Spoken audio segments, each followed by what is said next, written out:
jazz arrangers and music fans everywhere. Today I want to talk about writing for the drums. As I said the last time, and for the bass, and that goes for the piano as well, the rhythm section is the engine of the band, and I like the rhythm section to function the way they do in a small group. And so I don't want to write a complicated drum part that the drummer has got his face buried in his part.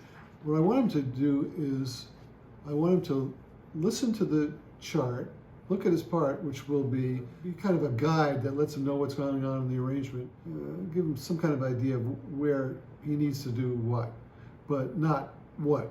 I'm not going to tell him what to do, but the kind of thing that might be good for that spot. I try to keep it as simple as possible. Duke Ellington never wrote a drum part. He said that Sonny Greer always knew what to do. So even after Sonny left, still no drum parts. When Louis Bellson joined the band, Louis was kind of uncomfortable with that, so he wrote his own parts. Sometimes when I'm rehearsing a student band and the drummer's really just not listening, and I see he's just kind of trying to grapple with his part, I just turn your part over. I just want you to listen to the band and function like you would as if this was a small group. And it's always better. It's always way more swinging, because most of the drummer's responsibility is to set up the groove, so that he's playing the beat and everybody's got to follow him. The drummer is the de facto leader of the band. You can have a conductor in front, but it doesn't mean anything if the drummer isn't swinging. Duke Ellington said, if you have a mediocre band and a great drummer, you have a great band. And if you have a great band and you have a mediocre drummer, you have a mediocre band. Drummer is really important. So we just want to write a part that's kind of a guide. I see all these drum parts that get written that are very complicated. Usually drummers don't do well in interpreting them. I had the good fortune to work with Mel Lewis, one of the great jazz drummers, a number of times. But in Jerry Mulligan's band, Mel was sitting right on my right. Playing second trumpet, and he's the drummer. He's right next to me, and he never took his book out. He just every once in a while I caught him peeking at my parts. So he just looked where my figures were coming up, and then he would set up the figure and make it feel comfortable for us, so that I always knew when to come in and what to play, because the way Mel set it up, you can't miss. That's the drummer's function. The drummer is going to play time, and he's going to define the form, and then he's going to make it feel comfortable for the band. The first decision you have to make when writing a drum part is he playing sticks? Is he playing brushes? Is he playing mallets? Is he playing with his hands? What do you want him to do? Most drum parts, big bands, it's usually sticks, but those other things come in handy. Brushes pretty often, mallets not so often, hands even less. But I have done them all many times. So we want the part to look really simple. This is a slow waltz from Harlem Nutcrackers called Midnight Stroll. Our drummer Jimmy Madison is playing with brushes on this.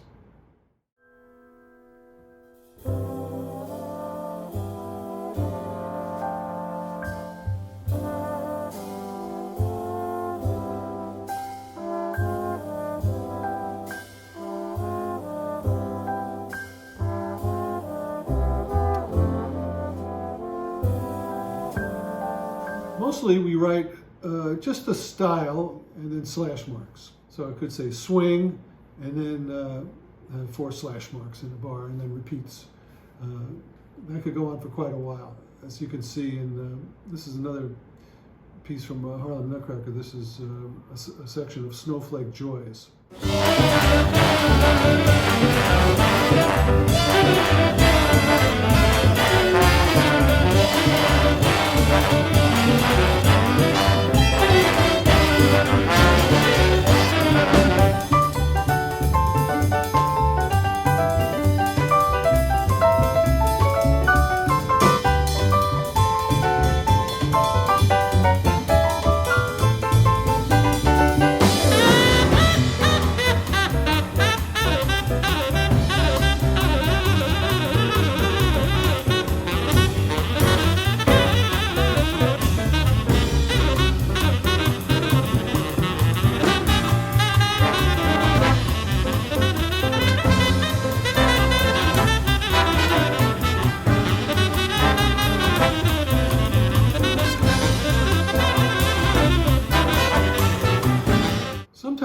want the drummer to catch some of the figures that are happening in the horns. Usually, just what's going on in the trumpets. Usually don't catch stuff in the saxophones or the trombones, but the trumpets, yeah. So keep just doing like our slashes and repeat marks, and then when the figure comes up, we can just write it with stems up above the staff, sitting on top of the staff. So we're not specifying which drums or cymbals. He'll know what to do. This is an example of that again from Snowflakes.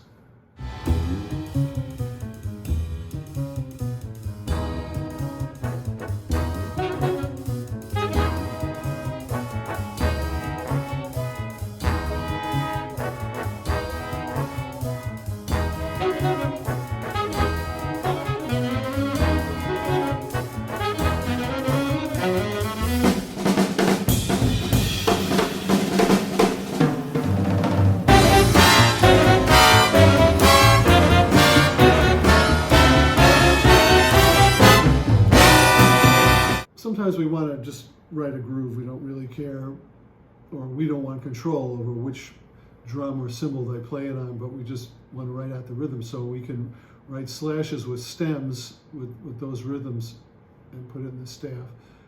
Here's another section from Snowflakes that does that.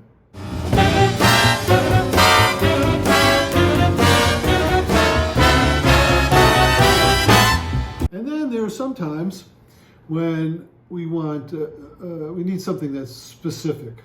And for that, there's actual drum notation. We use the drum clef, which is two parallel lines that are vertical, two vertical lines. And on top of the staff, we put the cymbals. We use X's for cymbals and stems up. In fact, anything that that the drummer's going to play with his hands will have stems up. And what he plays with his feet will have stems down, like, for instance, the bass drum, he plays with his foot.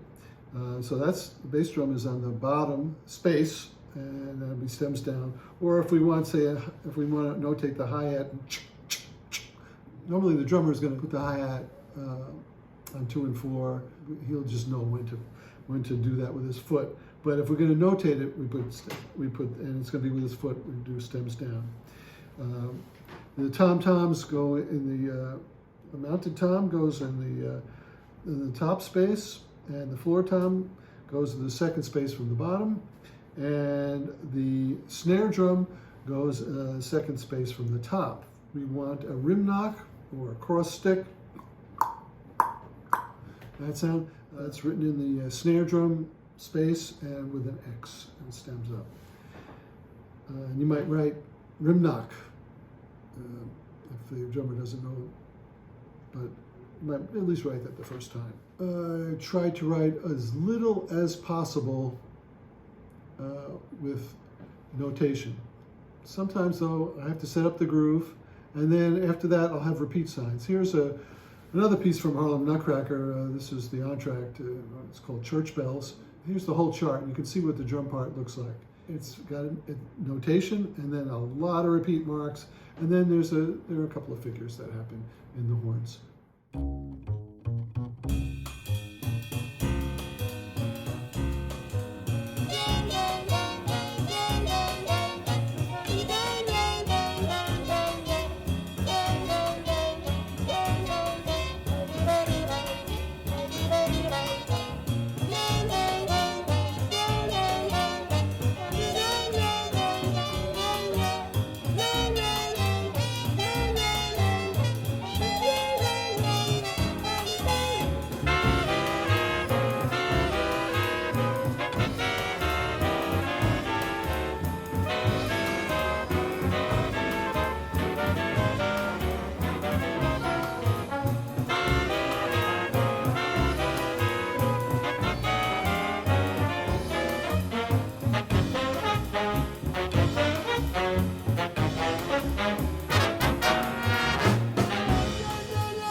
Thanks for watching this episode of Writing for Big Men. If you like this lesson, be sure to like, comment, and subscribe. And check out the other lessons on my channel. If you want to know more, there's tons of information in my books, Creative Jazz Composing and Arranging, Volume 1 and 2, which you can find on my website in the description below. The books have plenty of examples and techniques, and you can download the scores to follow along. Thanks for watching, and happy arranging.